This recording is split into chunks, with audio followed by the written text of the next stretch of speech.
So there is this popular conception that in South Louisiana, race relations have been different from elsewhere in the American South.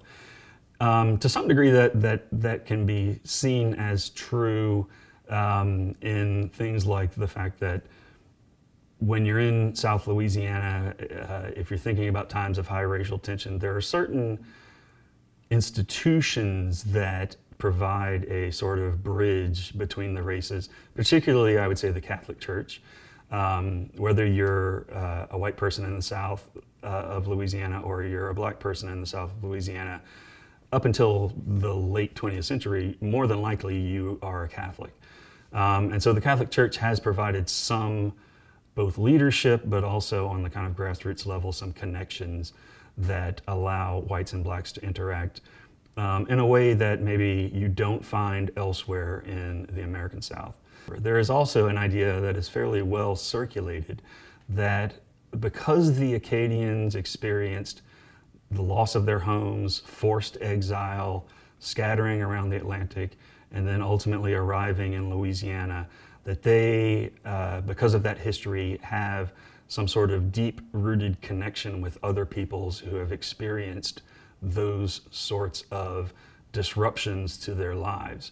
And so for many years, it has been said that the Acadians' history allowed them to better understand Africans' history. And because of that, there is some sort of closer relationship between the two, or there is at least less animosity between the two, or less bitterness. While there may be some of that, in reality, the Acadian experience was vastly different from the African experience. Yes, the Acadians were forced out of their houses, yes, out of their homes.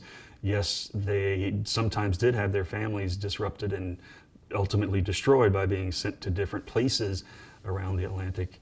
But ultimately, the Acadians were never thought of as someone else's property. And ultimately, Africans were. And so while the Acadians may have lived experiences that are similar to what we would call indentured servants, in that they had to maybe work for a certain period of time before they were allowed to have their own kind of piece of land or their own livelihood. On the other hand, Africans were enslaved for life.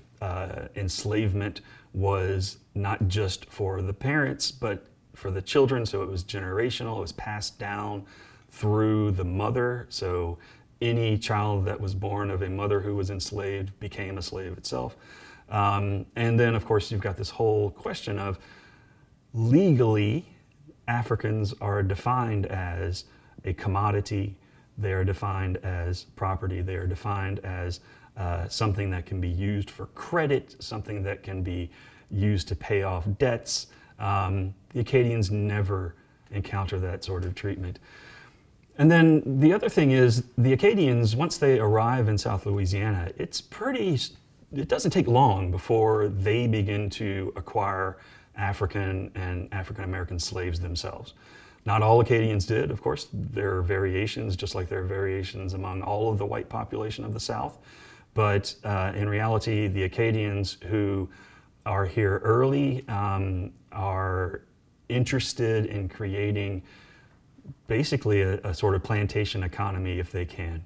Their models would have been the Caribbean islands, in particular a place like what we now call Haiti or Saint-Domingue, which was the jewel in the crown of the French Empire because of the wealth produced by its sugarcane production. And the Acadians knew that. Everybody else in Louisiana knew that. They weren't always successful in trying to replicate that, but once they found some sort of economy that worked for them, for the Acadians, initially it was cattle, then later on it became sugarcane.